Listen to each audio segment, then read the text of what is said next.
جاتا ہے کہ رب نے کہا ہے الم یکن نطفۃ من منی یمنا، تمہیں یاد نہیں تم ایک گرتا ہوا گندا پانی تھے، ثم کان علقۃ فخلق فسوى، پھر اس نے پانی پر تجلی کو ڈالا اور تمہاری ان تمہیں مختلف شکلوں سے گزارا، فخلقنا النطفۃ علقہ ثم خلقنا النطفۃ علقہ فخلقنا العلقۃ مضغہ فخلقنا المضغۃ عظاما فکسونا العظام لحما ثم انشأناه خلقا آخر فتبارک اللہ احسن الخالقین۔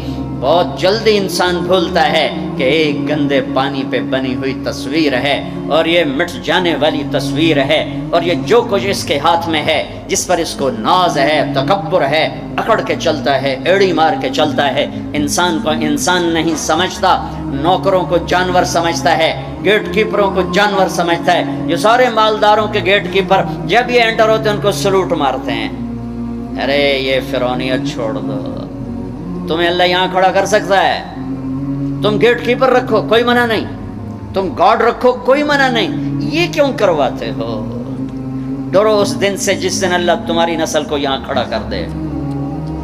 یہ فرعونیت ہے، میں دکھ سے کہہ رہا ہوں، غصے سے نہیں کہہ رہا ہوں، دکھ سے کہہ رہا ہوں کہ بڑے بڑے مالداروں کے گھر جانا ہوتا ہے، گیٹ کیپر ہے، وردی بھی پہنا ہو، لیکن جو ان دروازے کھلتے ہیں وہ سلوٹ مار۔ میں انہیں کہتا ہوں یہ تمہیں سلوٹ نہیں مار رہے، جو تم تنخواہ دیتے ہو نا اس کو سلوٹ مار رہے ہیں۔ آج تم غریب ہو جاؤ پھر اسے کہنا تمہیں سلوٹ نہیں، تم 2 لتر مارے گئے کہ تو میں نے سلوٹ مروا، جب میں تینوں لتر پھیرنا ہی پھیرنا۔ نوکر رکھنا، ملازم رکھنا شریعت نے اجازت دی، لیکن نوکر کو جانور بنا دیں اور خود فرعون بن جانا کہ بیگم صاحب کو بھی سلوٹ پڑ رہا ہے اور خان صاحب کو بھی، میاں صاحب کو بھی، سیٹ صاحب پتہ نہیں تھوڑے پاس کہ ہمارے یہاں پنجاب میاں صاحب سلوٹ پڑ رہا ہے۔ اے فرعونیت ہے، یہ فرعونیت ہے۔ یہ سلوٹ مروانے بند کرو، اس دن کو یاد کرو جب اللہ ننگے بدن کھڑا کر دے گا۔ فکشفنا عنک غطاءک فبصرک اليوم حدید، جب سب پیچھے ہٹ جائے گا، سارا کیا کرایا یہیں پڑا ہوگا اور اکیلی جان لے کر انسان اللہ کے سامنے کھڑا ہوگا۔ قیامت کے دن کا سب سے خوفناک وقت وہ ہوگا جب اللہ اعلان کرے گا طارق جمیل کو بلایا جائے۔ طارق جمیل آئے گا، ایسے ٹانگیں کانپ رہی ہوں گی، ننگے بدن، اعطیتک خولتک وانعمت علیک ماذا صنعت فیہا، تجھے بہت کچھ دیا تھا، آج کیا لائے ہو؟ بہت کچھ دیا تھا، آج کیا لائے ہو؟ یوم یجعل الولدان شیبا، یہ وہ کھڑی ہوگی جب جوان بھی بوڑھے، بچے بوڑھے بھی، چھوٹے بچے بوڑھے ہو جائیں گے، تشبیہ دی ہے، وہ بچہ کوئی نہیں ہوگا، بچے بوڑھے ہو جائیں گے، بچے بوڑھے ہو جائیں گے، ایسے خوف کا عالم ہوگا۔ حضرت ام عائشہ نے پوچھا یا رسول اللہ قیامت کے دن ایک دوسرے کو یاد رکھیں گے لوگ؟ کہا ہاں، ایک وقت آئے گا جب کوئی کسی کو یاد نہیں کرے گا، جب ندا پڑے گی، سہیل کو بلایا جائے، کامران کو بلایا جائے، لیا گوشت دا حساب دے، پینٹا کمیزاں دا حساب دے، ہاں یہ اس کے پلازے کا حساب مانگے گا اللہ سے، ڈیڈی سے کہ لا حساب دے، کہاں سے کمایا تھا، کیسے کمایا تھا۔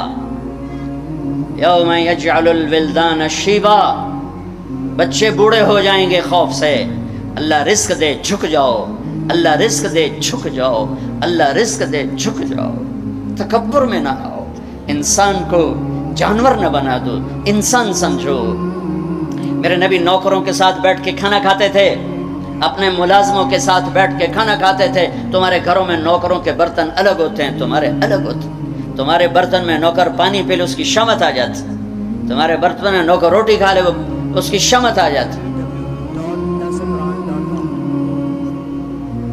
یہ کوئی عزت کی چیزیں نہیں ہیں۔ تو کہ حرص و ہوس کو چھوڑ میاں، مت دیس بدیس پھرے مارا، قزاق اجل کا لوٹے ہے دن رات بجا کر نقارا۔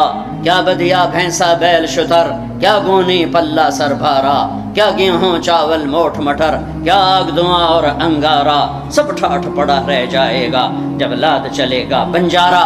ایک سانس نکلنے کی دیر ہے، میرے رب کی قسم کوئی نہیں کہے گا مولانا طارق جمیل ڈیڈ باڈی، بیٹے کہیں گے، بیٹیاں کہیں گی میت اٹھاؤ، ڈیڈ باڈی اٹھاؤ۔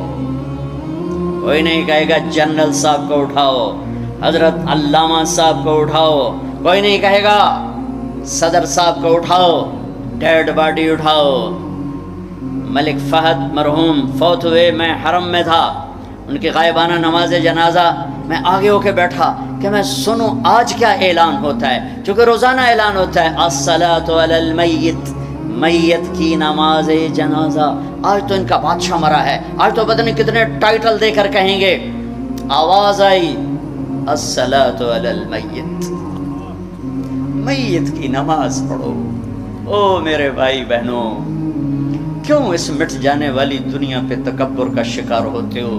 کیوں اپنی ہستی اور اوقات کو بھولتے ہو؟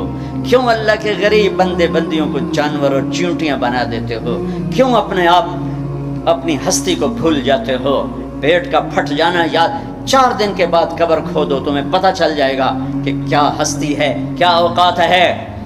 اجل ہی نے چھوڑا نہ کسرا نہ دارا، اسی سے سکندر صفاتے بہارا، ہر ایک لے کے کیا کیا نہ حسرت ستارہ، پڑا رہ گیا سب یوں ہی ٹھاٹھ سارا، جگہ جی لگانے کی دنیا نہیں ہے، یہ عبرت کی جا ہے تماشا نہیں ہے۔ دنیا کو فتح کرنے نکلا سکندر، اور 12 سال میں زیر و زبر کر دیا اس نے دھرتی کو، اور خود 32 سال 10 مہینے اور 8 دن، اور جب موت نے جھٹکا دیا، عراق میں پہنچا ہوا ہے، اسے میرے ضلع ملتان میں تیر لگا، واپسی پر یہ اٹیکسلا سے جب ہٹا ہے تو ملتان کو فتح کرتا ہوا نکلا، ملتان اسے تیر لگا، اس کا زخم گہرا ہوا، اس نے اس کے بدلے میں میرے ضلع کے کتے بلے بھی ذبح کرواتے، انسان تو ذبح کرواتا تھا، میں نے کہا کوئی جاندار آنکھ زندہ نہ بچے۔ یوں اس نے تلوار پھیری کہ انسانوں کے بھی کھوپڑیوں کے مینار اور گائے بکریوں کے بھی کھوپڑیوں کے مینار لگا دیے، اور وہی زخم پھر بابل عراق میں جا کے موت کا سبب بنا۔ جب موت نے جھٹکا دیا، 32 سال 10 مہینے 8 دن یا 12 دن اس کی عمر تھی، اس کی آخری خواہش سنو، آخری خواہش، کوئی ہے جو مجھ سے میری ساری سلطنت لے لے اور مجھے چند دن زندگی ادھار دے دے، میں اپنے دیس میں مرنا چاہتا ہوں۔ عراق، آگے ترکی، آگے مقدونیہ، 1 مہینے کا سفر باقی ہے، 1 مہینہ 30-35 دن کا سفر باقی ہے۔ وہ 30-35 دن مستعار مانگ رہا ہے، ادھار مانگ رہا ہے۔ لاکھوں انسانوں کو ذبح کر کے کھوپڑیوں کے مینار بنانے والے کو اللہ نے چوہے کی طرح بے بس کر کے مارا، اور ساری دنیا کو ڈنکے کی چوٹ پر بتایا کہ کل من علیہا فان ویبقى وجہ ربک ذو الجلال والاکرام، کل نفس ذائقۃ الموت اذا زلزلت، یہ تو انسانوں کی موت، اذا زلزلت الارض زلزالها، یہ زمین کی موت ہے، اذا الشمس كورت واذا النجوم انكدرت واذا الجبال سيرت واذا العشار عطلت واذا الوحوش حشرت واذا البحار سجرت واذا النفوس زوجت واذا الموءودة سئلت بأي ذنب قتلت واذا الصحف نشرت واذا السماء كشطت واذا الجحيم سعرت واذا الجنة ازلفت۔ میرا رب ساری کائنات کی موت بتا رہا ہے، اذا الشمس كورت، سورج کی موت، واذا النجوم انكدرت، ستاروں کی موت، واذا الجبال سيرت، پہاڑوں کی موت، اذا السماء انفطرت، آسمان کی موت، واذا الكواكب انتثرت، ستاروں کی موت، واذا القبور بعثرت، زمین کی موت۔ فقل ينسفها ربی نصفا، ایک موت کل کائنات پہ اللہ لانے والا ہے، جب ساری کائنات زیر و زبر کر کے سب کو موت کے گھاٹ سلا کر 7 آسمان کے فرشتوں کی جان نکال کر پھر آخر میں تکبر سے پوچھے گا کون باقی ہے، تو ملک الموت اسرائیل کہے گا عرش کے فرشتے باقی ہیں اور ہم 4 باقی ہیں۔ اللہ فرمائے گا جبریل میکائیل کو موت آ جائے، کبھی نہ بولنے والا عرش پکارے گا، عرش، یا اللہ جبریل میکائیل کو تو بچا لیں، تو میرا اللہ کہے گا اسکت فقط کتبت الموت علی من کان تحت عرشی، خاموش ہو جاؤ، میرے عرش کے نیچے موت ہے۔ کون باقی؟ یہ جبریل پڑا ہے، یہ میکائیل پڑا ہے، کون باقی؟ یا اللہ عرش کے فرشتے اور ہم 2 باقی۔ کہ یہ عرش کے فرشتے مر جائیں، دھڑم، سب سے بڑے فرشتے اللہ نے عرش کے بنائے، لمبائی چوڑائی۔ پھر اللہ کہیں گے کون باقی؟ تو کہیں گے یا اللہ ایک اسرافیل باقی ہے جو سور پھونک رہا ہے، اور تیرا عبد غلام باقی۔ اللہ کہیں گے اسرافیل مر جائے، گرے گا، اور ہاتھ میں سور تھا، وہ یوں اڑے گا اور عرش کے ساتھ جا کر یوں لٹک جائے گا جیسے پنکھا چھت میں لٹکتا ہے۔ ہن کون باقی؟ ہن اسرائیل دیاں ٹنگاں آئے گا، در در در در در ہوں دی واری لا گئی سارے موت دے ذائقے چکھا اج نو لگ پتا جاونا جس لے جو دی آونی ہے نا کون باقی